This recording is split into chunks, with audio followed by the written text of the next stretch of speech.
Bulletin की शुरुआत बड़ी खबर के साथ में करेंगे। दिल्ली में यमुना के जल स्तर में मामूली से कमी, कई जगहों पर बाढ़ की स्थिति बनी हुई है। यमुना का मौजूदा जल स्तर है 208.40 मीटर। हथनीकुंड बैराज से अब जो पानी है वो कम छोड़ा जा रहा है। अभी भी खतरे के निशान से ऊपर बह रही है यमुना। देखिए यमुना इस वक्त खतरे के निशान से ऊपर बह रही है। कल कई जो इलाके हैं वो बाढ़ग्रस्त हुए और उसके बाद अब भी वहां पर हालात वही बने हुए हैं। हथनीकुंड बैराज से अब पानी थोड़ा कम छोड़ा जा रहा है क्योंकि देखिए बरसात अभी पहले के मुकाबले थोड़ी कम हुई है। अगर बरसात बढ़ी तो ये मुश्किलें और बढ़ सकती है तमाम। ये ड्रोन की द्वारा ली गई तस्वीरें भी आप देख रहे हैं जहां पर आपको नजर आएगा कि दिल्ली कैसे जलमग्न हो चुकी है। चारों तरफ पानी पानी है। कई इस वक्त जो इलाके हैं दिल्ली के वो डूब चुके हैं और यहाँ देखिए जो बड़े वाहन हैं, चाहे आप ट्रक की बात कर देखिए वो भी किस तरीके से 50% से भी ज्यादा डूब चुके हैं और जो सामान है वो भी उनमें ऐसे ही फंसा हुआ है। तो दिल्ली में यमुना के जलस्तर में मामूली सी कमी, कई जगहों पर बाढ़ की स्थिति बनी हुई है। कई जगहों पर सड़कों पर पानी आ चुका है और सड़कों के अलावा लोगों के घरों में भी पानी घुस चुका है। और सोचिए आईटीओ जैसे इलाके भी इस वक्त जलमग्न हो चुके हैं।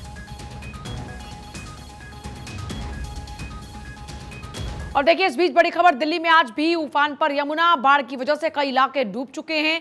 लाल किले के पास रिंग रोड डूब चुका है। बाढ़ के पानी की वजह से लाल किला बंद हो चुका है। तो देखिए कमोबेश यही स्थिति दिल्ली के कई इलाकों में इस वक्त नजर आ रही है। दिल्ली का लाल किला जो कि दिल्ली की शान कहा जाता है, वो लाल किला भी आज पानी में डूबा हुआ है। लाल किले के पास के रिंग रोड की तस्वीर आप देखिए, लाल किले में अंदर तक पानी पहुंच चुका है। इसके अलावा सोचिए जमुना बाजार वाला जो पुराना हनुमान मंदिर है, प्राचीन हनुमान मंदिर, वहां पर भी पानी पानी हो चुका है। सड़कों पर लंबा लंबा जाम इस वक्त लगा हुआ है और देखिए कई जगहों पर इस वक्त हालात खराब होते जा रहे हैं।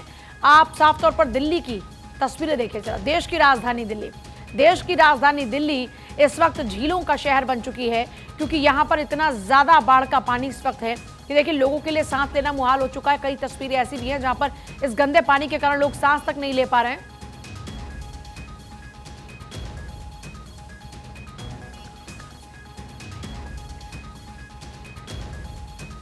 गोपाल हरिद्वार से, महिमा दिल्ली और थानेश्वर हमारे साथ में अंबाला से इस वक्त जुड़े। सीधे तीनों का रुख करते हुए एक बार पहले महिमा का रुख कर लेते हैं। दिल्ली में महिमा क्या तस्वीरें इस वक्त हैं, क्योंकि इससे पहले भी हमने देखा था, आप तस्वीरें दिखा रही थी और चारों तरफ पानी ही पानी नजर आ रहा है।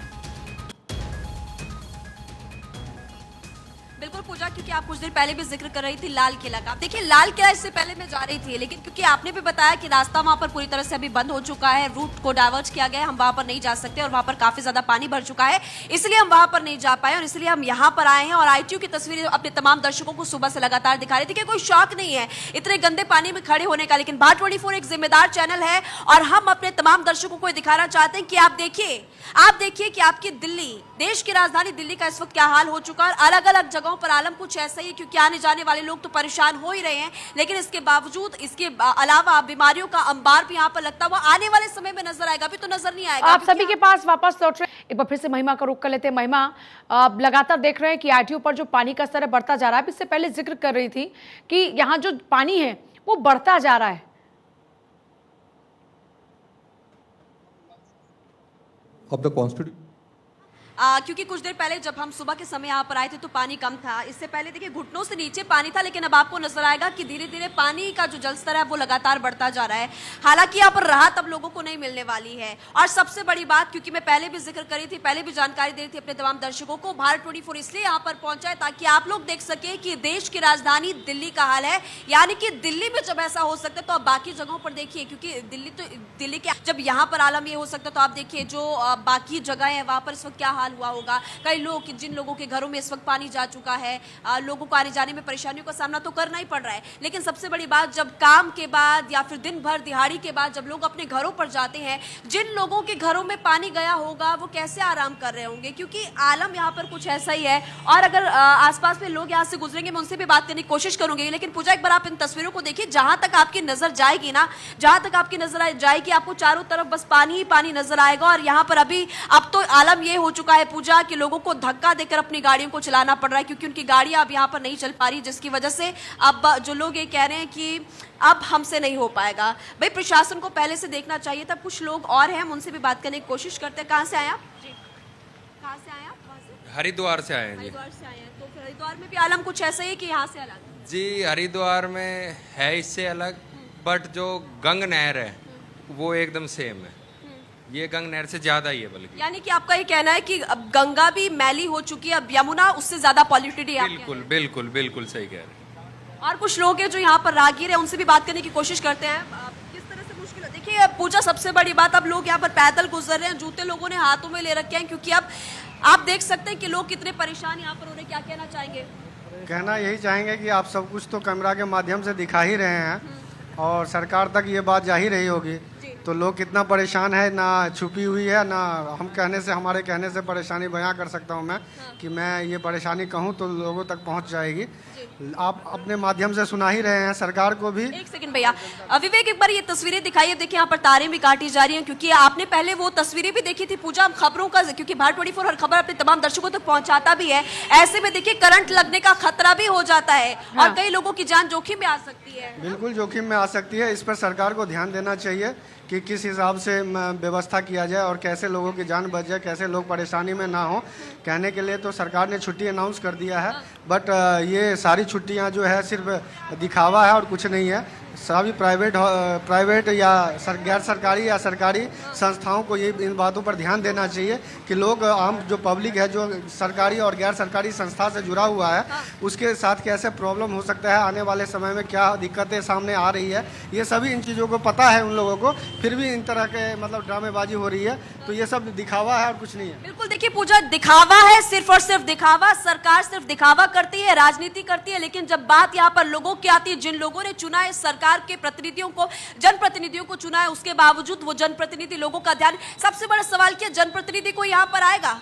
यहाँ पर इन लोगों की तरह जो लोग यहाँ पर सफर करें, क्या वो सफर कर सकते हैं? सबसे बड़ा सवाल, क्योंकि वो तो अपनी गाड़ियों में आएंगे आराम से, बस लोगों को सांत्वना दे जाएंगे कि हम आपके साथ हैं, लेकिन ग्राउंड पर तो वो वैसे मौजूद नहीं होते हैं ना। तो इसीलिए लोग यहाँ पर काफी परेशान और सरकार पर जाहिर तौर पर सवाल खड़े कर रहे हैं और कह रहे हैं कि आप सिर्फ और सिर्फ राजनीति करते हैं, और राजनीति हर बार होती है, लेकिन आलम कुछ वैसा ही होता है। जी, जाहिर सी बात है, सरकारें दावा करती हैं, वादा करती हैं, लेकिन वो वादे हवा हवाई हो जाते हैं जब आफत सर पर आती है। थानेश्वर भी हमारे साथ हैं इस वक्त अंबाला से। थानेश्वर, अगर अंबाला का जिक्र करें तो वहां इस वक्त किस तरह की स्थिति है, वहां किस तरह परेशानी से लोग जूझ रहे हैं और क्या कुछ इंतजामात हैं? देखिए, अंबाला के इस समय मोहन नगर के अंदर मैं खड़ा हूं। मोहन नगर अंबाला कैंट का एक एरिया आप देख सकते हैं। इसमें मेरी कमर तक तकरीबन पानी आने वाला है, यानी कि यहाँ 4 से 4.5 फुट के आसपास पानी यहाँ जमा हो चुका है। पहले यहाँ 8 से 10 फुट पानी था, लेकिन 3-4 दिन के अंदर पानी यहाँ कुछ कम हुआ है। और शहरी इलाके से तो पानी यहाँ बिल्कुल उतर चुका है, लेकिन वहां बीमारियां फैलने का खतरा बहुत बढ़ गया है। सबसे बड़ी बात यह है कि हरियाणा के गृह मंत्री अनिल विज के घर में खुद पानी घुस गया था। अभी कल ही उनके घर से पानी उतरा है, और जिस एरिया से पानी उतर गया है उस एरिया में अब बीमारी फैलने की संभावना बढ़ गई है। मैं जिस जगह खड़ा हूं, आप देख सकते हैं चारों तरफ पानी ही पानी नजर आ रहा है। पहले यहां पर कभी सब्जी की और अन्य फसलें यहां लहलाती थी, करोड़ों रुपए का यहां से कारोबार होता था। इंडस्ट्रियल एरिया है। सामने मैं कैमरामैन को कहूंगा जूम करके दिखाएंगे कि इंडस्ट्री सामने भी लगी हुई है, एक इंडस्ट्री इधर भी है।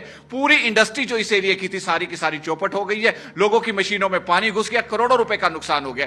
और सबसे बड़ी बात यह है कि 6 से 7 दिन हो गए इस एरिया में लाइट नहीं आई है, ना ही पीने के पानी की किसी तरह की व्यवस्था की गई है, जिससे लोगों को अत्यधिक परेशानियों का सामना करना पड़ रहा है। कहने को तो सरकार ने 16 तारीख तक सारे स्कूल कॉलेज बंद कर रखे हैं, लेकिन बाकी ऑफिस खुले हुए हैं, बाकी सभी काम सुचारू रूप से चल रहा है, जिससे लोगों को अत्यधिक परेशानियों का सामना करना पड़ रहा है। और सबसे बड़ी बात यह है कि जिस एरिया में हम खड़े हैं, इस एरिया में कोई भी प्रशासनिक अधिकारी या कोई पॉलिटिशियन लोगों की मदद करने के लिए नहीं आया है, जिससे लोगों में प्रशासन और पॉलिटिशियंस के प्रति बड़ा रोष है। लोगों का एक ही बात कहना है कि जब जब इलेक्शन होते हैं तो प्रशासनिक अधिकारी आ जाते हैं, उसके अलावा अब हम विपदा में हमारी कोई सुनने वाला नहीं है। अब साफ तौर पर देख सकती है कि अगर मैं इस पेड़ का सहारा ना लेता तो मैं खुद पानी की तेज बहाव में गिर सकता था, क्योंकि इसके सहारे से यहां खड़ा होना पड़ा। हमें कोई शौक नहीं है यहां खड़े हो जाए इस पानी के अंदर, लेकिन दर्शकों को दिखाना है कि जिन नुमाइंदों को वो चुन के अपनी सबसे बड़ी अदालत, सबसे बड़ी पंचायत में भेजते हैं, वो उनकी कोई सुध लेने वाला नहीं है। 7-6 दिनों से इस एरिया के अंदर पानी भरा हुआ है। कुदरत की तरफ से अपने आप पानी कम हो रहा है तो हो रहा है, प्रशासन की तरफ से पानी कम करने का किसी भी तरह का प्रयास नहीं किया गया।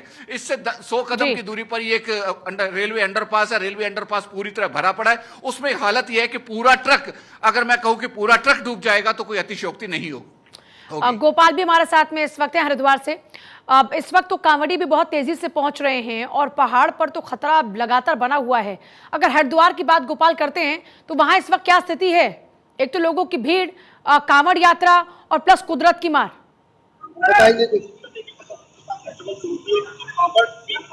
चरम पर है, यानी कि जो नेशनल स्टेट हाईवे है वो कई जगह से जो है धस गया है। ये मैं लखसर बाजार में मौजूद हूँ, क्योंकि लखसर और कानपुर का लगभग 4 से 5 लाख की जो आबादी है वो कहीं ना कहीं प्रभावित हुई है। मैं कैमरामैन से कहूंगा ये दिखाएंगे जो तस्वीरें, क्योंकि लोग जान को जोखिम में डाल करके अपने खाने पीने का जो सामान है उसकी फिलहाल व्यवस्था कर रहे हैं।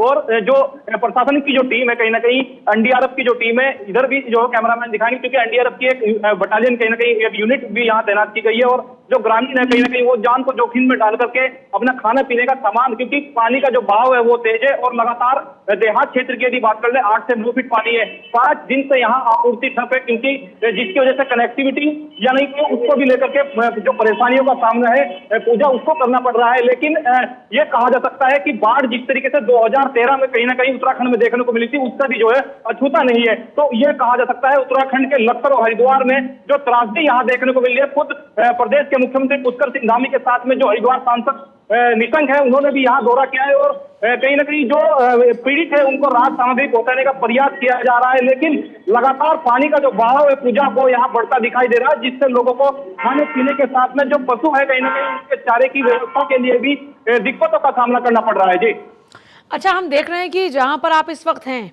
और ये सभी डेवलप्ड सिटी हैं जो हमारे इस वक्त सहयोगी हैं, वो चाहे आप दिल्ली की बात करें, अंबाला की बात करें या फिर आप हरिद्वार की बात करें, ये डेवलप्ड सिटी हैं। ये डेवलप्ड सिटी का हाल है, तो सोचिए जो ग्रामीण अंचल है वहां पर इस वक्त हालत क्या हो चुकी होगी।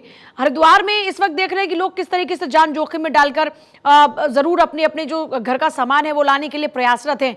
आपने कहा कि सांसद वहां पर पहुंच रहे हैं, इससे इतर इंतजामात क्या हैं जहां पर लोग फंसे हैं? क्या वहां पर खाने की सामग्री पहुंचाई जा रही है? क्या जो पावर कट है वो वहां पर हो रखा है या फिर लोगों को बिजली की सप्लाई हो रही है? क्योंकि आमतौर पर ऐसी सिचुएशन में करंट का खतरा, लोगों की जान जाने का खतरा बहुत ज्यादा बढ़ जाता है, इसलिए भी पावर कट कई दफा किया जाता है। बिल्कुल पूजा, ये सही बात है, क्योंकि जिस तरीके से जो कहीं ना कहीं जो इलेक्ट्रिक जो उपकरण है उनमें भी पानी भर गया, जिसकी वजह से जो विद्युत आपूर्ति है वो ठप है। यानी कि कनेक्टिविटी जो फोन के साधन है, कुछ लोग ऐसे भी हैं जो बाढ़ यानी कि 7 से 8 फीट पानी चारों तरफ भरा हुआ है, किसी भी तरीके का संपर्क नहीं है, उनको लेकर के प्रशासन ने जिस तरीके से मुख्यमंत्री पुष्कर सिंह धामी ने हवाई निरीक्षण करने के साथ में स्थलीय निरीक्षण किया है और खुद हेलीकॉप्टर से जो है जो राहत पैकेट यानी कि फूड पैकेट है खाद्यान्न के उनको वितरित करने के दिशा निर्देश भी सरकारी अधिकारियों को दिए हैं। यहाँ अधिक एनडीआरएफ की टीम है, कैमरामैन से कहूंगा कि देख सकते हैं कि जो रेस्क्यू है अंदर यानी कि जो पानी का बहाव है पूजा उसको लेकर के कहीं ना कहीं जो ग्रामीण यानी कि स्थानीय वहां फंसे हुए हैं उनको लेकर के एनडीआरएफ और एसडीआरएफ की जो यूनिट है वो लगातार जो है रेस्क्यू कर रही है। और उसके साथ साथ में क्योंकि जिस तरीके से पानी का बहाव तेज होता जा रहा है लोगों को जो है परेशानी भी जो यहाँ उनसे अगर आप बात कर सकते हैं जल्दी जरूर पूछेगा कि उनके सामने किस तरह की चुनौतियां आ रही है लोगों को रेस्क्यू करते हुए। बिल्कुल पूजा बात करने की प्रयास करेंगे, क्योंकि एनडीआरएफ की जो टीम है वो लगातार जो है यहाँ चलिए ठीक है, बहुत शुक्रिया आपका, आप सभी का बहुत शुक्रिया।